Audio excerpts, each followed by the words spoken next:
Hola, ya estamos en la sexta lección de Bibliología Cero. Vamos a hablar ahora de Hechos y Cartas, del segundo tratado que Lucas, nuestro autor no judío del Nuevo Testamento, escribió. En este tratado ya no habla del acontecimiento de Jesucristo, sino de lo que ocurrió con sus seguidores, con la Iglesia, que estuvieron esperando en Jerusalén la promesa del Espíritu Santo para ir por todo el mundo, para ser testigos en Jerusalén, en Judea, en Samaria y hasta lo último de la tierra. Y este será un poco el programa que aparecerá en Hechos. Empezará la iglesia en Jerusalén predicando el Evangelio y veremos del capítulo 1 al 12, de la mano de Pedro, de este personaje mayoritariamente, avanzará la acción y la evangelización de la iglesia, que estará en Jerusalén, se ampliará a Judea, luego irá hacia Samaria. En Hechos capítulo 8, versículo 1, hay una persecución y entonces los cristianos se ven obligados a ir a otros lugares, pero aprovechan para fundar nuevas comunidades. Y luego en el capítulo 13, pues ya aparecerá el conocido Pablo de Tarso, que anteriormente era un perseguidor de la iglesia, conocido como Saulo, pero aquí Pablo ya es un apóstol que va a compartir las buenas noticias hasta lo último de la tierra, en este caso hasta Roma, que será pues el final del viaje de Pablo, estará allí en la cárcel y así terminará Lucas su tratado, porque la idea era ver cómo llegó el Evangelio hasta el corazón del imperio desde una provincia apartada como la provincia de Judea. En Hechos de los Apóstoles nos encontramos con muchas situaciones que la Iglesia tuvo que trabajar, que enfrentar desde persecución, pero también desde discusiones internas teológicas, porque, claro, la gente gentil, es decir, la gente no judía, empezó a creer en Jesús y entonces había que preguntarse si tenían que ser judíos para seguir a Jesús o podían seguir a Jesús desde su cultura. Y esto trajo algunas fricciones, pero que luego llevó a acuerdos en el Concilio de Jerusalén para que se pudiera dar. Esto sería un poco el resumen a grosso modo de Hechos de los Apóstoles o Hechos del Espíritu Santo o el segundo tratado de Lucas, llámalo como quieras. En este contexto de Hechos, que va de Jerusalén a Roma, claro, hacía falta comunicarse con las comunidades nuevas. Entonces aquí se da el fenómeno de las epístolas, de las cartas, que ya dijimos qué es lo que significa epístola, pero lo voy a apuntar aquí.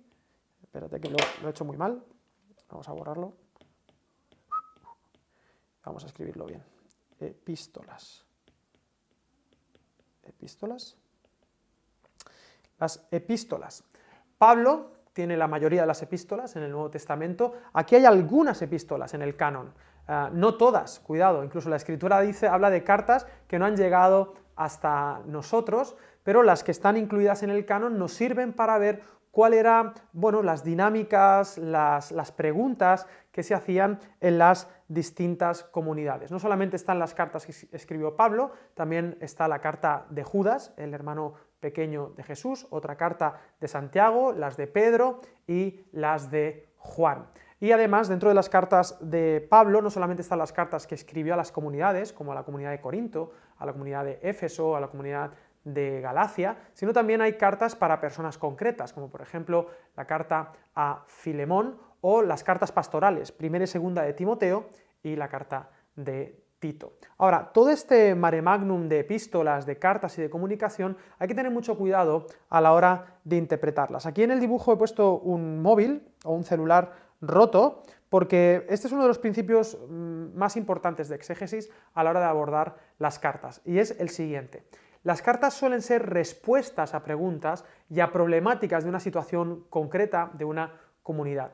Por lo tanto, tendremos que saber discernir o indagar en cuáles son las preguntas a las que está respondiendo el autor, porque si no podemos malinterpretar al autor. Es como si estuviésemos escuchando una conversación telefónica, pero solo de un lado, y tendríamos que inferir cuál es la razón por la que el que estamos viendo está respondiendo así, respondiendo con esa actitud. A veces vemos a un Pablo pues un poquito más serio de lo normal, a un Pablo un poquito más firme, o a un Pablo amoroso. ¿Y por qué está así? Bueno, para eso existe conocer el contexto, recordando este principio, ¿no? Que un texto sin contexto es un pretexto. Bueno, el contexto de las cartas es importante conocer, no solamente el autor, sino a la que va dirigida, la comunidad a la que va dirigida esta carta. Si no sabemos que en Corinto estaban ocurriendo divisiones, había facciones y estaban abusando de la mesa del Señor, estaban haciendo un montón de cosas, era muy caos y no nos damos cuenta de la gravedad del asunto,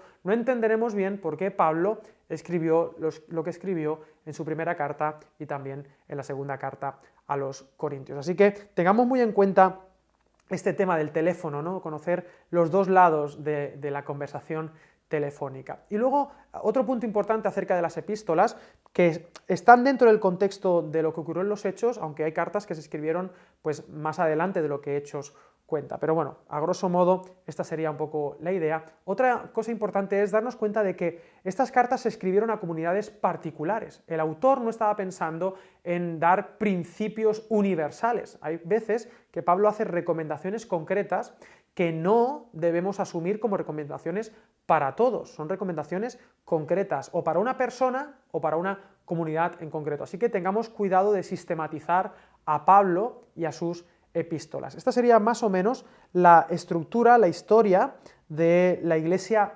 primitiva, no en el sentido de que éramos primitivos, sino que era la primera iglesia, un movimiento de Jesús que no tenía bagajes, que estaba probando todo de nuevo y que, bueno, decidió cumplir con esta gran comisión de llegar hasta lo último de la tierra y por eso estamos haciendo estos vídeos.